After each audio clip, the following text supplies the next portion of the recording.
In this video, I want to show you how to get initial business capital without bank, without government, or without having rich parents. And this is fundamental because a lot of people believe that the thing that's holding them back in their business to do an online business, to do any kind of business, is that they lack the capital. Now, there are all kinds of options available, especially if you're in a good place, maybe you have rich parents and you have supportive governments, or you can deal with the bank. But this is specifically for people who don't have any of these three things and how they can get capital. Now, it's going to be tricky. It's not going to be as straightforward, but it's something that if you stick with and you decide to work on it, it's going to get you good results. So let's get into it. Now, it's very important for you to note from the onset that you are going to raise more money than you need. You need to prepare for double. So let's say you're starting a business, let's say you've done all the cost analysis and you find out that you need X amount of money, just double it, because it's going to cost more than you think.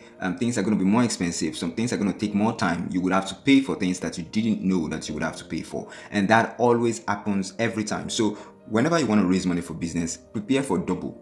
Always prepare for double, at least double what you need. That's what you raise. Do not raise the exact money that you need. The size of the money, how small it is not increasing your chances of you raising the money. That's just the truth. So you have to keep it at the back of your mind that you have to raise more than you need. Prepare for at least double what your cost analysis shows you that you need to start a business. Now, this means that if you estimate, for example, if your estimate shows that you need $10,000 to start the business, to do the business, the minimum you should be looking towards raising is $20,000. Now, you may not raise all the 20, but let's say you raise 15. You are still in a good place. You can still do things. Okay.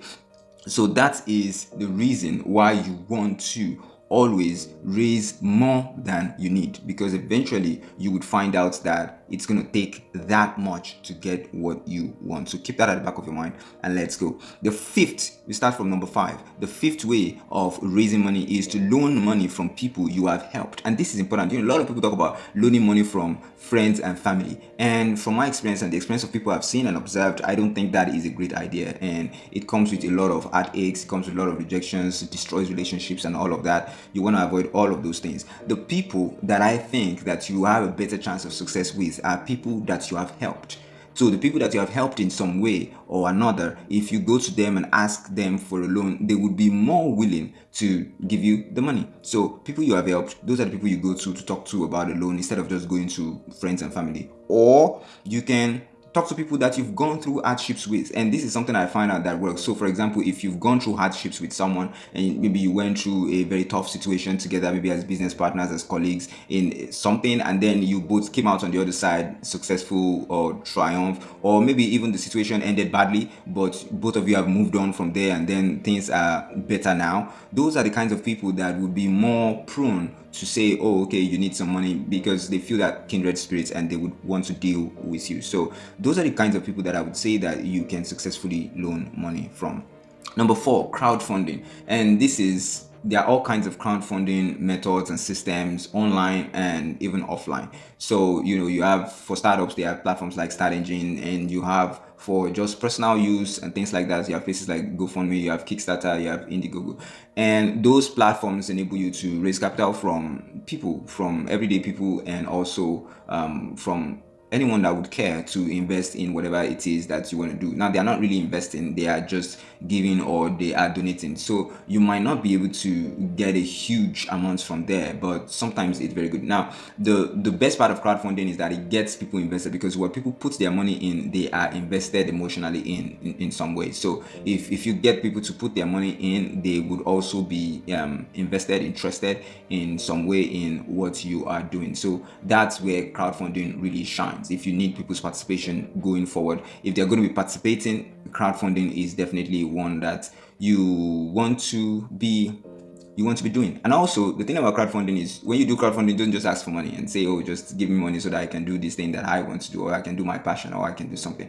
That is little bit blindsided or small-minded. You have to offer something in exchange. It could be something ephemeral, maybe something not physical, but you have to offer something. You have to give people something, a good feeling attached to the donation that they are going to make, and that's pretty much how crowdfunding works. Number 3 is to trade or license an asset you own. So this is taking stock of yourself. Now, this is the mistake that I see that a lot of people have when it comes to doing business, is that they don't take stock of what they have. And because you don't know what you have, you don't know the value of what you have, it's easy for you to get deceived, it's easy for you to get swindled by bad players, by bad actors, and bad actors always exist. So taking stock of the value of the things you have, the things you own, knowing the true value, and knowing the fact that there are some things that have certain value in certain places. If you take them to another place, they have a different value in that place. To be able to understand those nuances and understand the value of what you have is very crucial into making this one work. It is said that what separates the rich from the poor is that the rich knows the value of what they have, while the poor doesn't. So it is about knowing the value of what you have, and then if you know the value and you take it to the right places, you can be able to deal and get the money that you want. So instead of looking outside, look inwards and look towards yourself and think, what do I have, and what value does this have, and where can I take this thing to make its value really, really shine? So think about that, wrap your head around it. It's definitely something you can do trading or licensing about that can generate cash for you. The second is a pre-sale. Now, a pre-sale is maybe when you have a business, you have a product that you want to release. So you do a pre-sale, and a pre-sale is simply selling it without the product being ready. So before the product is ready, you do a kind of sale. So people commit a certain amount of money that they are going to buy the product while the product is still in development. Now, in some countries and in some jurisdictions, it is not legal for you to use the money that you got from pre-sale to build a product or to build the business that you would use to give back to the customers, the people who bought into your pre-sale.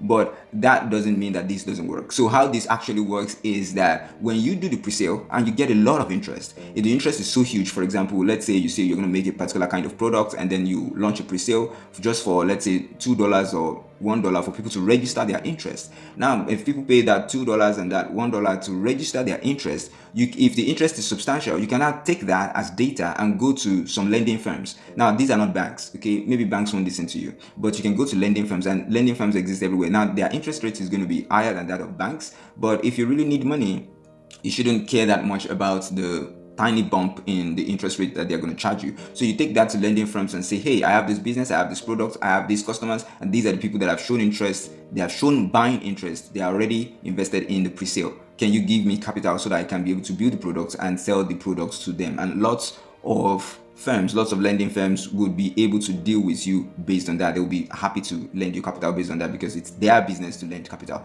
and then charge you interest for it. So do a pre-sale. If you get enough interest, go to a lending firm and do a deal with them. They will be happy to give you capital for that. And then the most interesting and most common is a job, and this is something that is hit on negatively in most circles, but if you learn how to do this right, this can be a huge game changer. So you can actually get a job to raise capital for the business that you want to do, and don't just get any kind of job. You have a kind of course, it's kind of salary range that is going to afford you the opportunity to save or to put together that amount of money over a period of time. You have that at the back of your mind, and then it will also get you to, let's say, start building a team, because now you have a job and you don't have all the time in the world to work on these other businesses. So it will force you into creating a team to build that. And also, if you're very, very smart, you want to get a job in an industry, in a company that gets you closer to the action, that gets you closer to the kind of customers that you want to be dealing with, or the kind of industry that you want to disrupt or you want to build a business in. So you get a job there so that you can build connections, build contacts,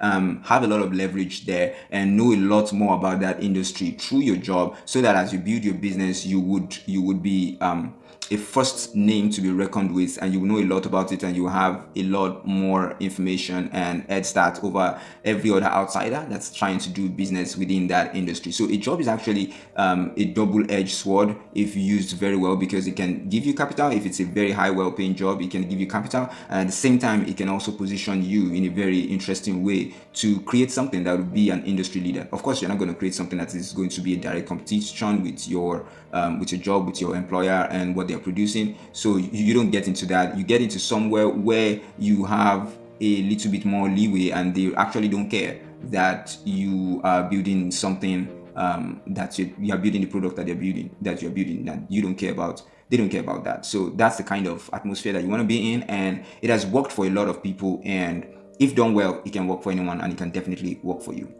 I hope you've learned something from this. Like and subscribe if you want more of it, and thank you for watching.